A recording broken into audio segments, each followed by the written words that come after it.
and welcome to our show Dreams, Passion in Your Hong Kong Story. Today we have with us a very passionate and eminent clinical child psychologist of Hong Kong, Dr. Minna Chow. Hello Dr. Minna and welcome to the show. Hello, nice to see you here. Minna is a clinical child psychologist.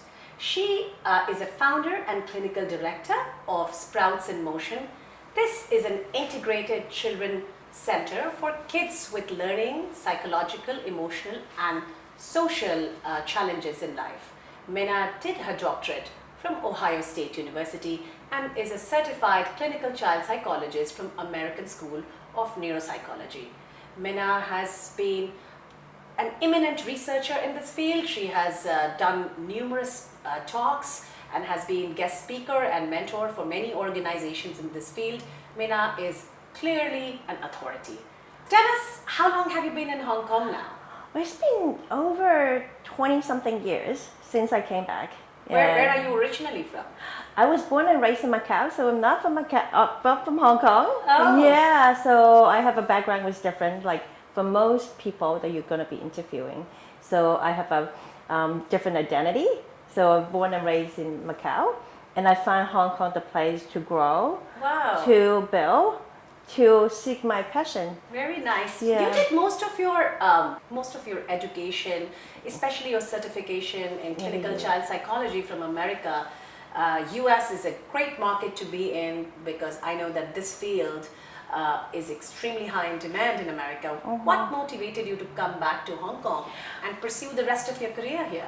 I had a chance to take a internship, a practicum during my graduate study. I have a gap months so that I can come back and do my practicum. And I realized the needs in Hong Kong was so huge. And there's so little, few people can actually serve the community. And I find, if I have the skills, I want to come back to where people need me. And because of my language background, I am, I have understanding both culture. So I think with that I can bring a lot more to the Hong Kong community. Tell me, what does your center do, Sprout in Motion? We offer a home family environment. If you look around, and so children with learning needs, they are exposed, they feel like and accepted. So this is a place where we provide remedial services like speech therapy, occupational therapy, parent training for kids who have challenging behavior, and play therapy for some kids. So counseling as well. And even for kids with dyslexia, they're bright kids who cannot spell. We have a teacher here for them. Right. So Sprouts in Motion tackles kids of all who fits in all these ranges. So just kids with social, emotional, and learning challenges, but also kids who have ADHD, who have dyslexia, and do you also have any autism? Yeah, we do. Okay. And actually, those are the kids that what I say describe them these kids with the invisible disability. Very creative, but they cannot, show other people how, smart they are, the potential. So this is a huge gap between what they can do and succeed, and these are the gap. Then the system, the skills they need to build, and we're here to fill those gaps. I see. And to make them through that, to show to other people, here who I am. I can be like anyone else. So tell us, what are some of the social, emotional, psychological challenges that all these kids and their families face? How do they cope up with them?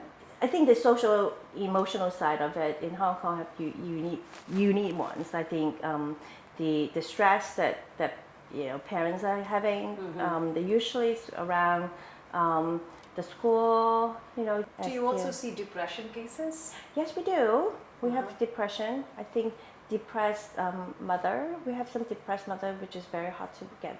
So you have not just depressed kids, but you also have depressed parents. Yeah, and we have a lot of anxious mom and dad and anxious kids. They run in the family.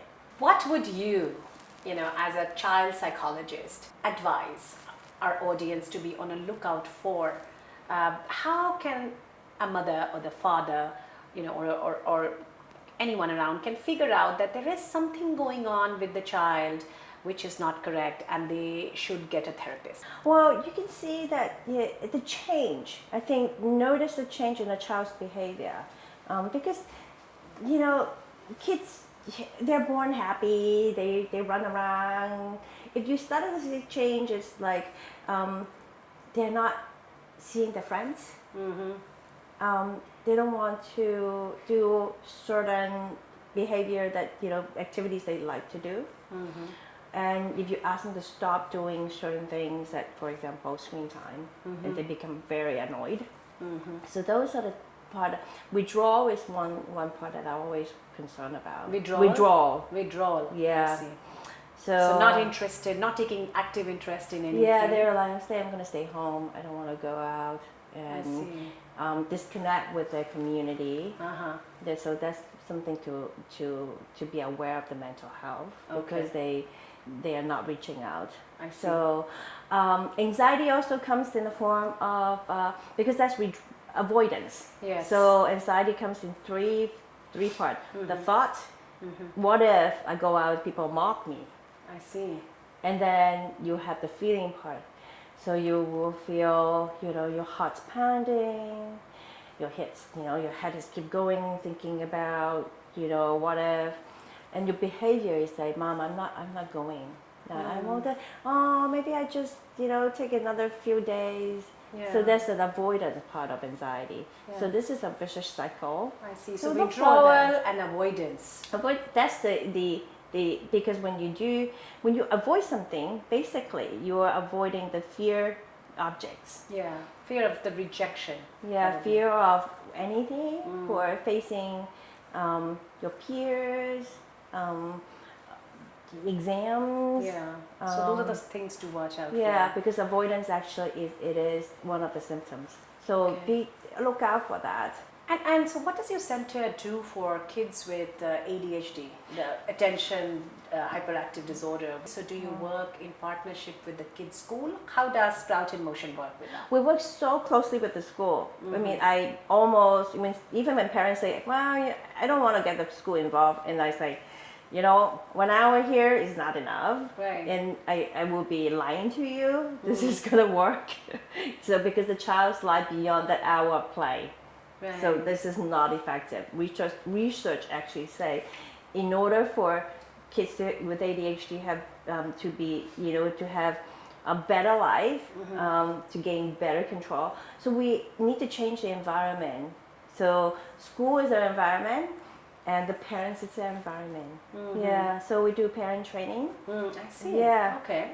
Not training, I would say more coaching. So explain to them some principle that works really well with ADHD. This is a psychological principle. I see. And so it's not natural, but I always tell parents, and in terms of parent coaching, it's like, okay, like playing tennis. Right. Okay, so initially when you play tennis, you just like, you miss it. But after practice, you become so automatic. Right. And kids respond to it really well. So there's a lot of things we can do to help. Viral epidemics like coronavirus that we are facing right now. Lately, the world has seen a lot of these viral epidemics coming up. Sometimes now it's coronavirus, before it was swine flu. It keeps we're seeing a lot of onset. And schools often shut down. Offices are shut down. A lot of people are right now at home. Kids are stuck at home. Do you see a lot of issues coming because of that? And what would be your advice to the parents? How should they deal with the anxious kids, and even anxious themselves, like the anxious moms themselves or dads themselves? How should they deal with this situation? Anxiety can be easily transmitted to the children. Yes. Children's innate ability is to look at your parents to say what the world is like. So if you say, this is going to be dangerous, they don't see it, but they project, they can see the world is a dangerous place.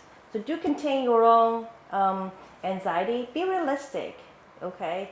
So check the facts, be mindful of these anxious thoughts.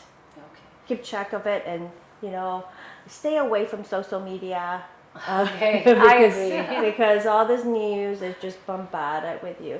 So have check in the morning the news as anything's closed, Right. and the close of the day, and you check any other announcement. Right. Other than that, and do exercise. I know it's hard to go out to do exercise, Right. but I still encourage kids to do Some go exercise. to go to your own the beach and the playground, the outdoor It's playground. very good for your blood circulation. I know. Very So, good. but I also seen some parents they become so anxious, or the kids become having obsessive OCD symptoms. They washing constantly. So, and that actually affects them too. So be mindful. These things happen. If you get at home all day, so take your mind off.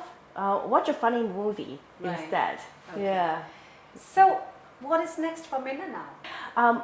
I would love to broaden our scope because we're small here, but the impact we can make, I really want to extend it to more family, because I see how these families are not equipped to handle the impact of their child. Right. Okay? So we're looking at Greater Bay Area. I see.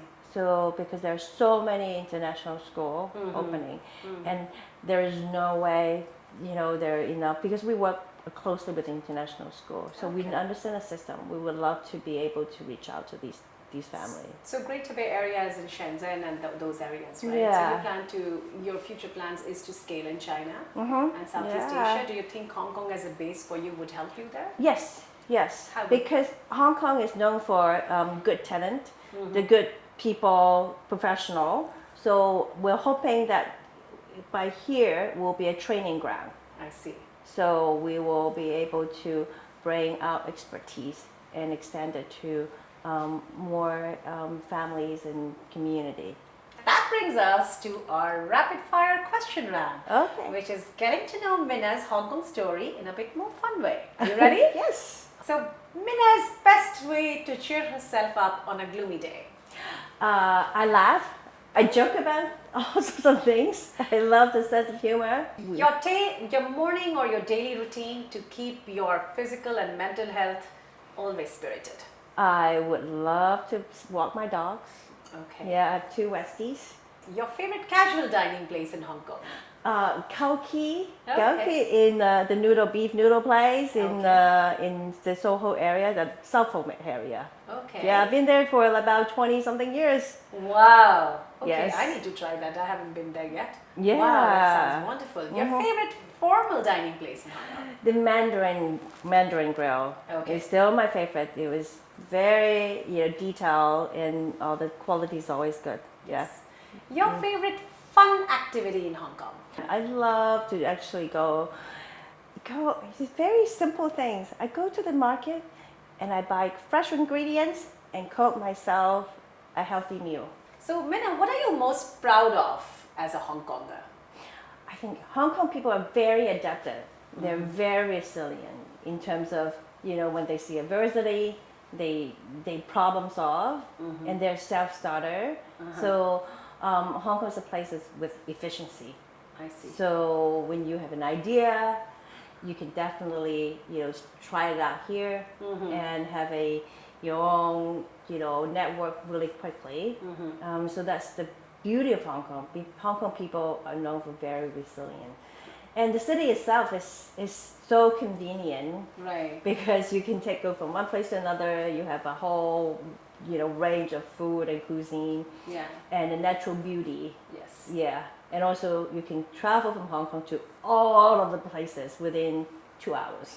Yeah, so this is a wonderful place to be. Yeah, Wow. yeah. Well, thank you so much, Minna, Yeah. for coming to our show, and we wish you all the best for all your future Thank endeavors. you. Thank you so much. Yes, my pleasure again.